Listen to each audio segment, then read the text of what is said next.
আসসালামু আলাইকুম। আমি এখানে পেঁয়াজ কুচি নিয়েছি 4টের মতো, নিয়ে কাঁচা লঙ্কা 4টে এইভাবে ভেঙে দিয়েছি। দিয়ে এবার 1 চামচ নুন দিচ্ছি, তারপরে দিয়ে দেব লঙ্কার গুঁড়ো 1 চামচ, 1 চামচের আর একটু দিলাম লঙ্কার গুঁড়ো। হলুদ গুঁড়ো দিচ্ছি 1 চামচ, 1 চামচ আর একটু দিলাম। হাতে মাখা চিংড়ি মাছে একটু মশলা বেশি দিলে যত মতো হবে তত ভালো হবে। এবারে দিয়ে দিচ্ছি জিরার গুঁড়ো, তারপরে চিংড়িটা মাছ বেঁচে রেখেছিলাম আগে থাকতে, সেগুলো দিয়ে দিচ্ছি।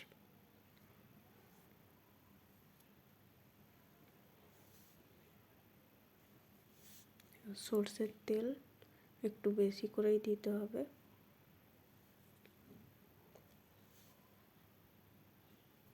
এবারে এইভাবে হাত দিয়ে ভালো করে মাখিয়ে নেব।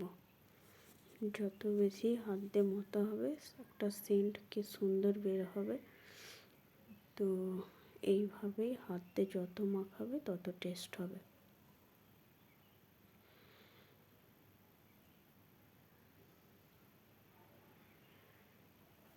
তোমরাও কি এইভাবে চিংড়ি মাছ হাতে মাখা করে খেয়েছো? তাহলে কমেন্টে বলে যেও। আর যারা নতুন আসবে আমার কমেন্ট করে যাবে, আমি তোমাদের পরিবারে যেতে পারি।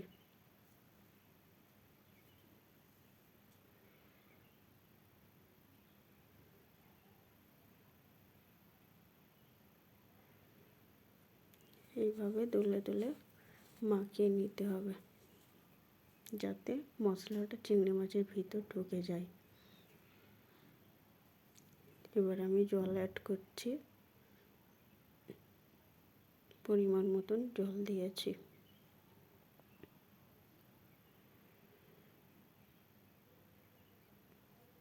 এবারে ঢাকনা দিয়ে গ্যাসে বসিয়ে দেব।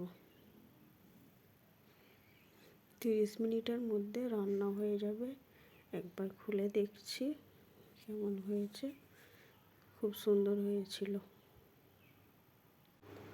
আসসালামু আলাইকুম। আমি আজকে বানাবো চিংড়ি মাছের ভুনা। তো পেঁয়াজ বসিয়ে দিয়েছি, এবার তেল দিয়ে দিলাম। পেঁয়াজটা একটু হালকা করে লাল করে নেব।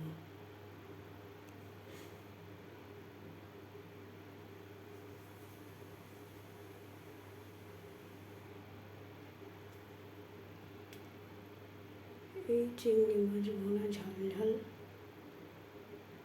খুবই ভালো হয়, বাড়িতে ট্রাই করবে সবাই।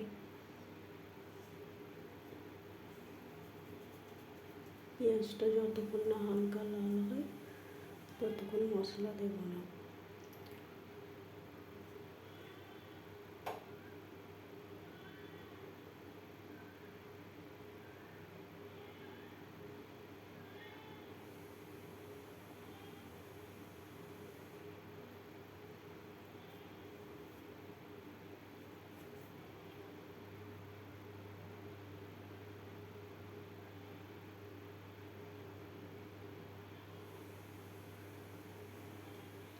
এবারে আমি একটা প্লেটে নুন, জিরে আর হলুদ গুঁড়ো, লঙ্কার গুঁড়ো দিয়ে দিলাম। দিয়ে এবারে একটু বেশ খানিকটুকু নেড়ে নেব।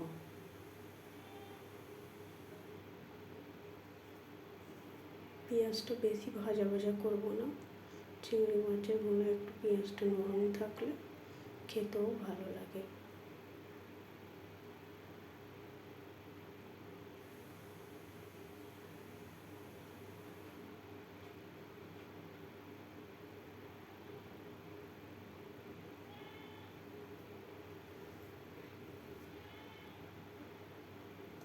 পাঁচ 10 মিনিট এইভাবে পেঁয়াজটাকে লাল করতে হবে। এবারে চিংড়ি মাছ আমি দিয়ে দিলাম। এদের বেশি কেউ চিংড়ি মাছ খায় না বলে অল্প করেই রান্না করেছি।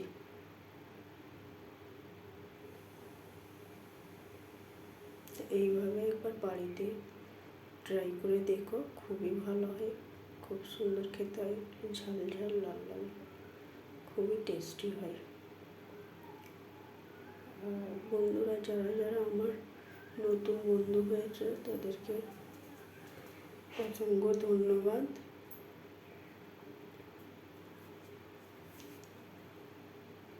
এবারে কাঁচা লঙ্কা দিয়ে দিলাম দুটো।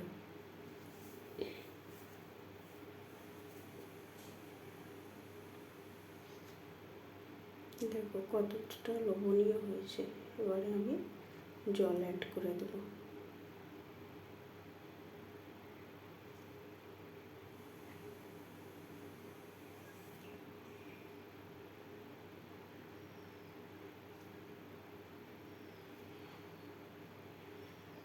এইভাবে কারা কারা রান্না করতে চাও প্লিজ একটু কমেন্ট করো, তাহলে আমার ভালো লাগবে। ঢাকনা দিয়ে দিলাম, আর একটু জলটা শুকালেই হয়ে যাবে। এবারে ব্যাস হয়ে গেল লাল লাল ঝাল ঝাল চিংড়ি মাছের ভুনা। এবার আমি রেডি করে দেখাচ্ছি। দেখো কতটা সুন্দর হয়েছে, আর খেতেও খুব সুস্বাদু হয়েছিল। এইভাবে সবাই বাড়িতে ট্রাই করে দেখো, খুবই ভালো খেতে হয়। সবাই একটু লাইক কমেন্ট করো। যারা যারা আমার ভিডিও দেখতে ভালো লাগছে তারা একটু কমেন্ট করে বলো, তাহলে আমার ভিডিও করতে ভালো লাগবে। আবার পরের ভিডিও নিয়ে হাজির হব। আজকে এই মতো, আল্লাহ হাফিজ, টাটা।